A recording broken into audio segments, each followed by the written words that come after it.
প্রিয় সাংবাদিকবৃন্দ, আজকে আমি আপনাদের মুখোমুখি হয়েছি একটা অত্যন্ত মর্মান্তিক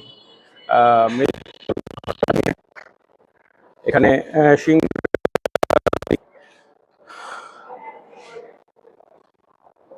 শরীফুন ওরফে মারিয়া নামে মহিলার বস্তাবন্দি লাশ গতকালকে একটা ডোবায় পাওয়া যায় শেরকোল এলাকায়। আপনারা এটা ইতিমধ্যেই জেনেছেন এবং এটা বিভিন্ন জায়গায় প্রচারিত হয়েছে।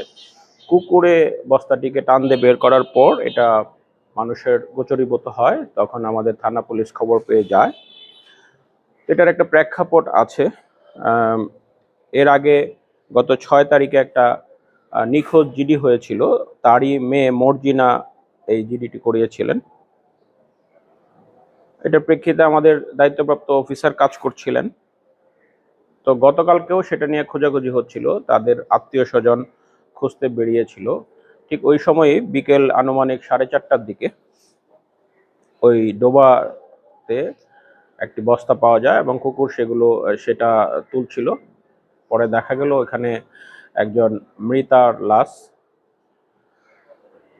তো আমাদের পুলিশ যাওয়ার পর সেটা দেখা যায় যে আমাদের যে ওই 6 তারিখে যে জিডি হয়েছিল এই মারিয়া নামীয় মহিলা, এটা তারই লাশ। তো সেটা আমরা আইনানুগভাবে সুরতহাল করে পরবর্তীতে পোস্টমর্টেম করার জন্য প্রক্রিয়া করি। পাশাপাশি আমাদের যাদেরকে সন্দেহ তালিকায় ছিল তাদেরকে জিজ্ঞাসাবাদের জন্য নিয়ে আসি। জিজ্ঞাসাবাদ করতে করতে আজকে সকাল আনুমানিক 11টার দিকে আমরা কিছুটা রহস্য উদ্ঘাটন করতে পেরেছি। কিছুটা মানে পুরোটাই আমরা করতে পেরেছি। অত্যন্ত মর্মান্তিক এবং রোমহর্ষক। তারই গর্ভজাত সন্তান জোনাব আলী, বয়স আনুমানিক 55।